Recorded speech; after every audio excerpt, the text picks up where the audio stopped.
Welcome back. Happy Friday to you guys. You know what Friday means. Fairy tales are coming. Okay, so quick recap. My girl decided she wanted to take one for the team. She's a team player and she wants to get with the Sultan because he was, yeeting all the young ladies around her because he was upset. And she's telling them stories, so she keep her head on her shoulders. Okay, y'all ready? Scott, you got any questions? No question. We're gonna put Oreo Jr. back there where it's safe, and we're gonna keep going. Oh, and by the way, we're reading Tales from the Arabian Nights. It doesn't have an author because this book old, honey. So let's get it. The story of the second old man and of the two black dogs. Could you turn that light on? Great Prince of the Genie, you must know that we are three brothers, these two black dogs, and myself. I'm just going to stop. Pause for the cause. Let's just do it. How many people are getting turned into dogs in these stories? Everybody getting turned into dogs. What is going on? Remember the last story, the wife got turned into a dog? Like, what do y'all think is going on? Like, is everybody misbehaving? What the hell? Anyway.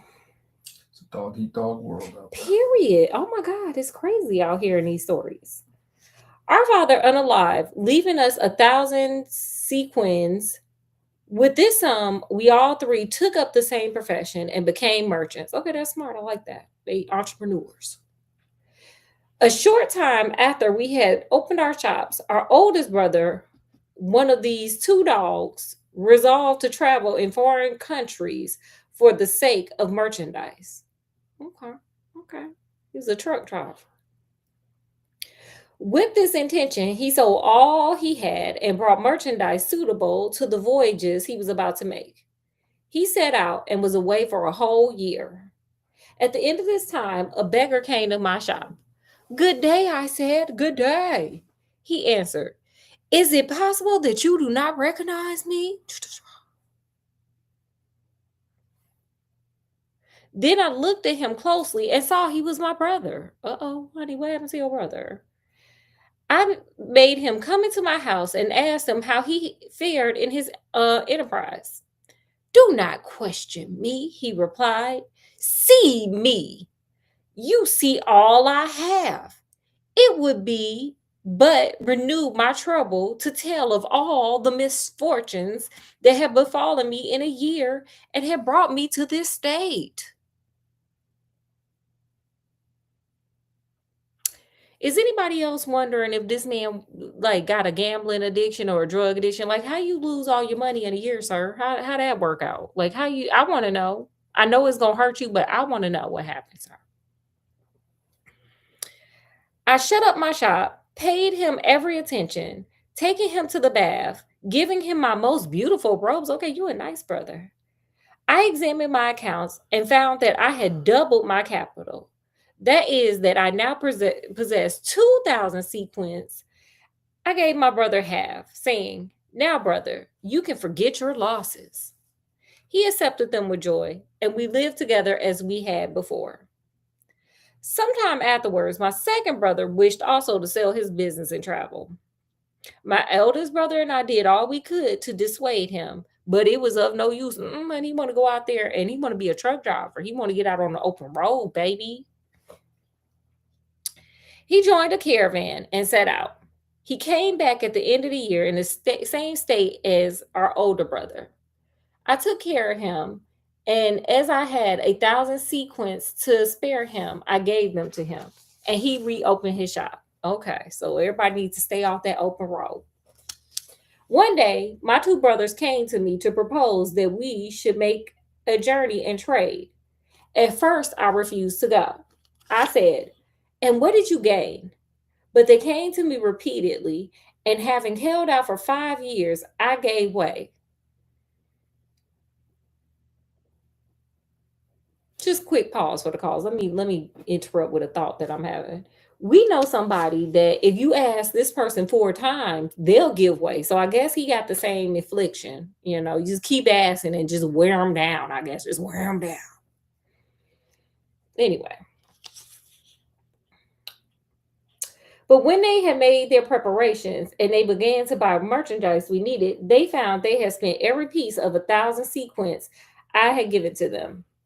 I did not reproach them. I divided my 6,000 sequins with them. Do y'all think maybe the brothers just pause for the call? Sorry, y'all. Do y'all think maybe these brothers is just bad with money and that's where their money went with? Is anybody else getting that? Because that's how I'm feeling right now. Scott, are you feeling that? Are y'all feeling that? Could be. Because how the hell are they always broken? This man always got to get them money. Yeah. Brother got a wife. Hush your mouth, Scott. Y'all gonna see a man get beat up on live. Anyway, just kidding. Or maybe I'm not. Who knows? Anyway, Oh, maybe she likes to shop. all women like to shop. Not all women, but all women like to shop. Anyway, back to this story. I divided my 6,000 sequins with them, giving 1,000 to each and keeping one for myself. And the other three I buried in the corner of my house. Smart man, because your brothers ain't good with money.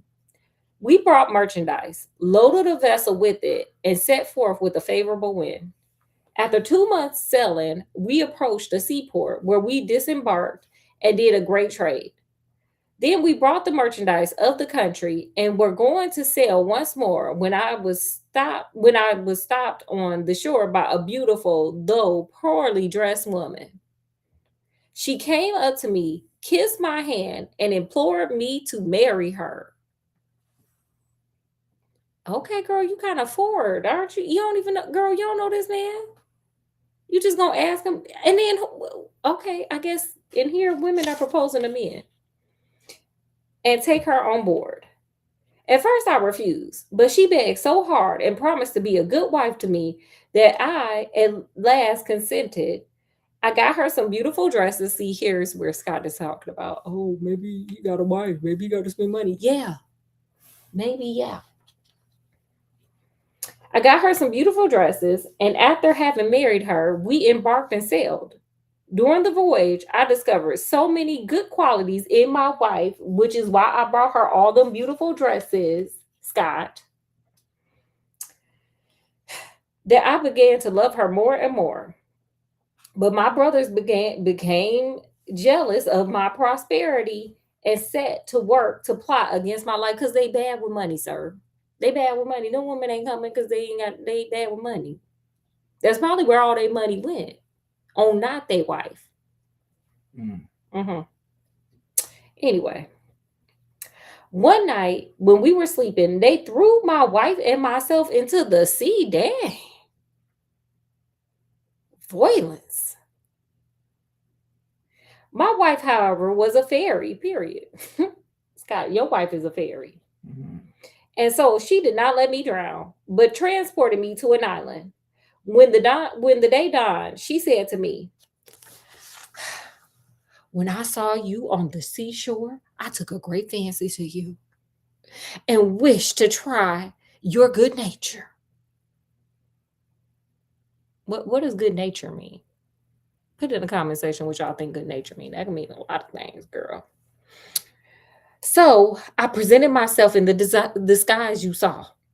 Now I have rewarded you by saving your life, but I am very angry with your brothers and shall not rest till I have taken their lives. Uh-oh. Mm-hmm. I thanked the fairy for all that she had done for me, but I begged her not to unalive my brothers. I appeased her wrath, and in a moment she transported me from the island where we were to the roof of my house, and she disappeared a moment afterward. I went down and opened the doors and dug up the 3,000 sequins which I had buried. I went to the place where my shop was, opened it, and received from my fellow merchants congratulations on my return. When I went home, I saw two black dogs who came to meet me with sorrowful faces.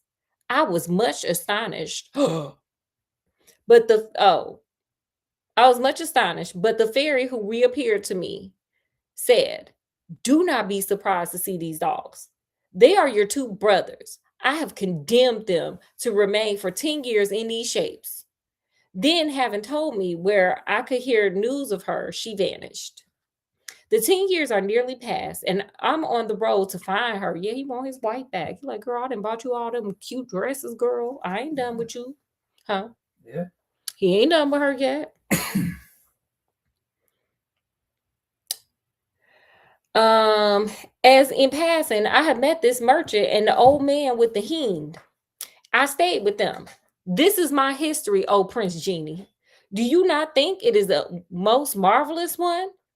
Yes, replied the genie. I will give up to you the third of the merchant's punishment. Then the third man made the genius the same request as the other two had done, and the genius promised him the last third of the merchant's punishment if his story surpassed the others. So he told the story to the genius, and I cannot tell you what it was, as I do not know. But I do know that it was even more marvelous than either of the others. So the genius was astonished and said to the third man, I will give up to you the third part of the merchant's punishment. I don't even know what the hell the third part is, but I guess we're giving it up, period. He ought to thank all three of you for having interested yourself in his favor. But for you, he would be here no longer. So, saying, he disappeared to the great joy of the company. The merchant did not fail to thank his friends, and then each went on his way. Wait, they never said if the dogs became humans again. This crazy. Crazy. This is insane. The merchant returned to his wife and children and passed the rest of his days happily with him. But, sire, added ZS, however beautiful are the stories I have told you, they cannot compare to the story of the fisherman. Y'all want to hear about the fisherman? Mm-hmm. Because we got to keep our head on our shoulders. We don't want our daddy to cut our head off. Heck, that's not. No, that's crazy. The story of the fisherman. Sire, there was once upon a time a fisherman so old and so poor that he could scarcely manage to support his wife and three children. Oh, no. You know what Michael Jackson said? If you can't feed your baby, then don't have a baby. So you shouldn't have had that many kids. He went every day to fish very early, and each day he made a rule not to throw his nets more than 4 times. Yeah, I wonder why just 4. Why not 8 or why not 5? Especially, well, yeah, that too. But okay, we got to get back to this story. He started out one morning by moonlight and came to the seashore. He undressed and threw his nets, and as he was drawing them towards the bank, he felt a great weight. Okay, Peter, we got some in our nets. We got some. Right. Good tonight. Yeah, they're going to eat good. And as he was drawing them towards the bank, he felt a great weight. He thought he caught a large fish, and he was very pleased. But a moment afterwards, seeing that instead of a fish, he only had in his net the carcass of an ass. Who threw their damn donkey in this river? Who threw the donkey in here? Probably that fairy from the last story. He was much disappointed, vexed with having a bad haul, when he had mended his nets, which the carcass of the ass had broken in several places. He threw them a second time. In drawing them in again, he felt a great weight, so that he thought they were full of fish. But he only found a large basket of rubbish. He was much annoyed. "Oh, fortune," he cried, "do not trifle thus with me, a poor fisherman who can hardly support his family," like Michael Jackson said. So saying, he threw away the rubbish, and after having washed his nets clean of the dirt, he threw them for the third time. But he only drew in stone, shells, and mud. He was almost in despair, so then change the damn 4th row rule. Okay? Like, I feel like we can do this if we try. Then he threw his nets for the 4th time. When he thought he had a fish, he drew them in with a great deal of trouble. There was no fish, however. But he found a yellow pot, which by its weight seemed full of something. And he noticed that it was fastened and sealed with lead, with the impression of a seal. He was delighted. I will sell it to the founder, he said. With the money I shall get for it, I shall buy a measure of wheat. Okay, period. Get your wheat. He examined the jar on all sides. He shook it to see if it would rattle. But he heard something, and so, judging from the impression of the seal and the lid, he thought there must be something precious inside. To find out, he took his knife, and with a little trouble, he opened it. He turned it upside down, but nothing came out, which surprised him much. He set it in front of him, and whilst he was looking at it attentively, such a thick smoke came out of it that he had to step back a pace or two. This smoke rose up to the clouds and stretched out over the sea and the shore, formed a thick mist, which caused the fisherman much astonishment. Yeah, he gonna need a fireman. This look a mess. When all the smoke was out of the jar, it gathered itself together and became a thick mass in which appeared to be a genius. That's a genie. That's a genie to us, like English speakers. Mm-hmm. Twice as large as the largest giant. When he saw such a terrible looking monster, the fisherman would have liked to run away, but he trembled so much with fright that he could not move a step. "Great king of the genie," cried the monster, "I will never again disobey you." At the words, the fisherman took courage. "What is this you are saying, great genius? Tell me your history and how you came to be shut up in a vase." He probably was talking bad about his wife spending money. Oh. Well, don't do that. Mm-mm. At this, the genius looked at the fisherman haughtily. "Speak to me more civilly," he said, "before I unalive you." I'm violent. "But what have I done to you?" asked the fisherman. Oh, wait, sorry. Oh, wait. Act like I didn't say that line. Let's rewind back. I got off track. "Alas, why should you unalive me?" cried the fisherman. "I have just freed you. Have you already forgotten that?" "No," answered the genius. "But that will not prevent me from unaliving you. Oh. Mm-hmm. And I am only going to grant you one favor, and that is to choose the manner of me unaliving you." Wow. Let me just share a thought. I just had a thought. Y'all know what I would say? I'm like, oh, okay, well, how you gonna do it is you gonna do it in like 50 years. Like, we're not heart attack, sir. That's how you gonna do it in 50 years. So. And I would have left. Mm-hmm. I'm a genius. Okay.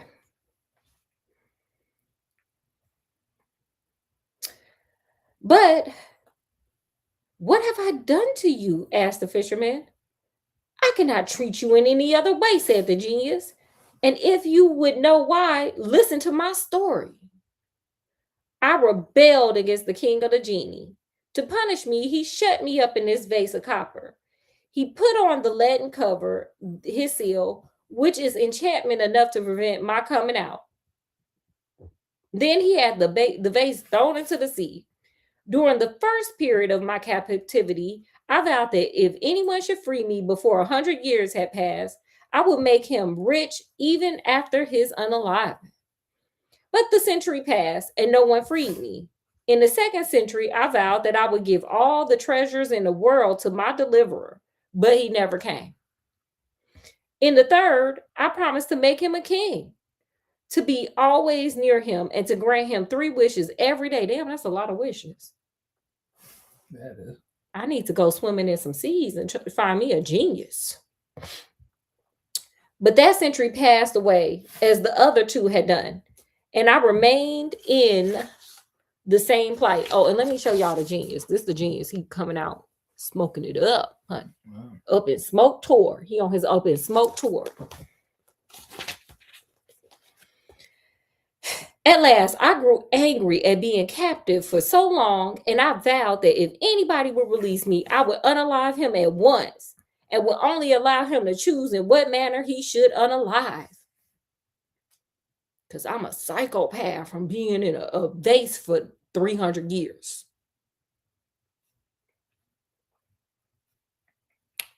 So, you see, as you have freed me today, choose in which way you want to unalive. We're going to pause.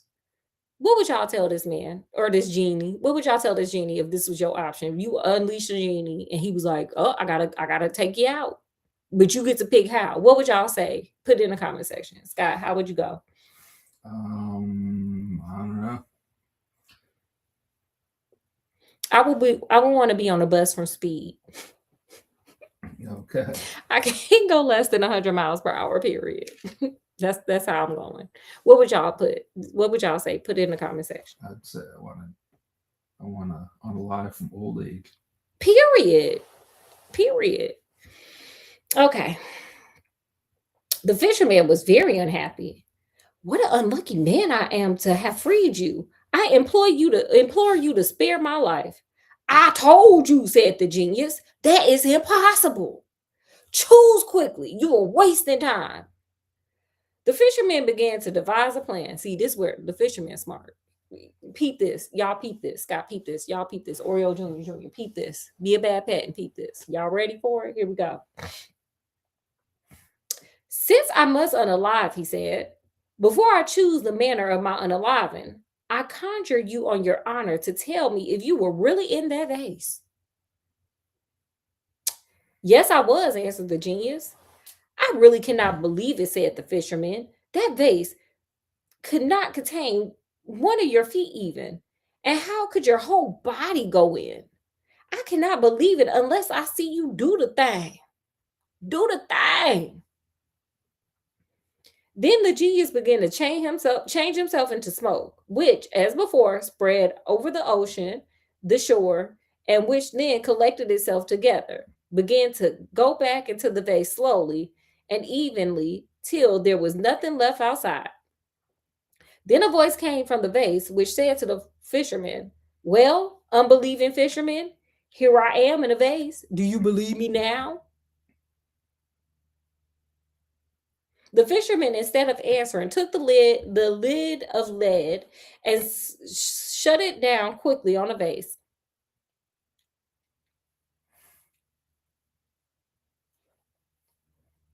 Thinking. "Oh, now, genius," he cried, "ask pardon of me and choose by what unaliving you will unalive. But no, it will be better if I throw you into the sea whence I drew you out, and I will build a house on the shore to warn fishermen who come to cast their nets here against fishing of such a wicked genius as you are, who vows to unalive the man who frees you." Mm-hmm. Mm-hmm. Mm-hmm. Tables turn and the tables turn. What goes around comes back around. Mm-hmm. At these words, the genius did all he could to get out, but he could not because the enchantment of the lid. Then he tried to get out by cunning. "If you take off the covers," he said, "I will repay you." "No," answered the fisherman. "If I trust myself to you, I am afraid you will treat me as a certain Greek king treated the physician Dobin. Listen, and I will tell you." Got another story, but we ain't doing it today, baby. So we're going to end this story here. And you know how we end these things, y'all. What stood out to you guys?